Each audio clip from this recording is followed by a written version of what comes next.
नमस्कार आदाब, न्यू विदर्भ स्वदेशी न्यूजमध्ये आपले सर्वांचे स्वागत। मुख्य संपादक अमीन खान यांची रिपोर्ट। चक्रवर्ती सम्राट अशोकाचे माणसाप्रमाणेच प्राण्यावरही सारखेच प्रेम होते।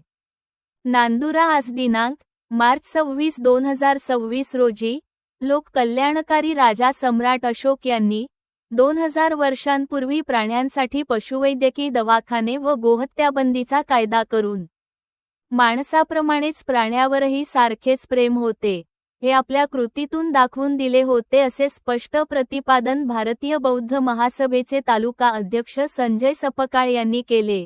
ते सम्राट अशोक यांची 2330 जयंती दिनांक 26 मार्चला साजरी करण्यात आली। यावेळी आयोजित कार्यक्रमात अध्यक्षपदावरून बोलत होते।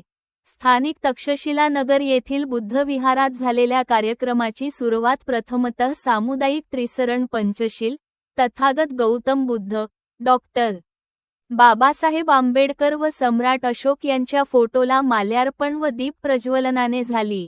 भारतीय बौद्ध महासभेचे जिल्हा हिशोब तपासणीस तुकाराम रोकडे यांनीही आपले मनोगत व्यक्त केले।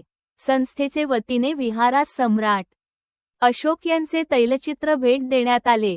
कार्यक्रमाचे प्रास्ताविक LF मेढे, संचालन सिद्धार्थ इंगळे तर आभार प्रदर्शन अर्जुन ब्राह्मणे यांनी केले। यावेळी समता सैनिक दलाचे सैनिक समाधान दांडगे, निरंजन तायडे, भीमराव निंबाळकर, अशोक इंगळे, PD सरदार अमोल मेढे, भारत साळवे इत्यादी उपस्थित होते। त्याचे ऑनलाईन वर्ग सुद्धा असतात आणि आपण सुद्धा त्या वर्गामध्ये सहभागी होऊन आपण सुद्धा ती भाषा शिकू शकतो। तर सम्राट अशोकाच्या कार्याबद्दल बोलायचं जर म्हटलं तर सम्राट अशोकाचं कार्य नुसतं माणसासाठीच नव्हतं, तर जगातला पहिला पशुवैद्यकीय दवाखाना काढणारा जर कोणी सम्राट असेल तर तो सम्राट अशोक होता। म्हणजे पहा, जनावरांसाठी सुद्धा दवाखाना काढला। आज लोक गोहत्या बंदी जे बोंबलतात, तर भारतात सर्वात पहिले गोहत्या बंदीचा कायदा करणारा जर कोणी राजा असेल तर तो सम्राट अशोक होता। कारण की गोवंशाची हत्या केल्यानं त्या काळातली परिस्थिती कशी होती, आज आपण शेती करतो, आपण ट्रॅक्टरने शेती करतो, त्या काळामध्ये शेती करायला साधन काय होतं, बैल होता।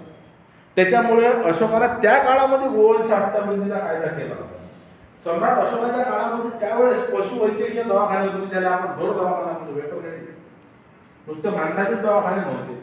वेगवेगळ्या ठिकाणी जनावरांच्या पिण्याच्या पाण्यासाठी हौद बांधले गेले होते। सम्राट अशोकाचं जे साम्राज्य होतं हे संपूर्ण जम्बूद्वीप म्हणजे जवळपास संपूर्ण आशिया खंडावर होतं आणि या आशिया खंडात सर्वात पहिला हायवे बांधणारा सुद्धा सम्राट अशोकच आहे। सम्राट अशोकाच्या नावाने फक्त एकच विक्रम नाही आहे का कलिंगच्या युद्धामध्ये भंते निवृत्तच्या सानिध्यात आले आणि बुद्ध धम्माची दीक्षा घेतली, स्वतःच्या मूल धम्मासाठी दान दिले, 84,000 स्तूप बांधले। आपण काय म्हणतो, फक्त 84,000 स्तूप बांधले, परंतु सम्राट अशोक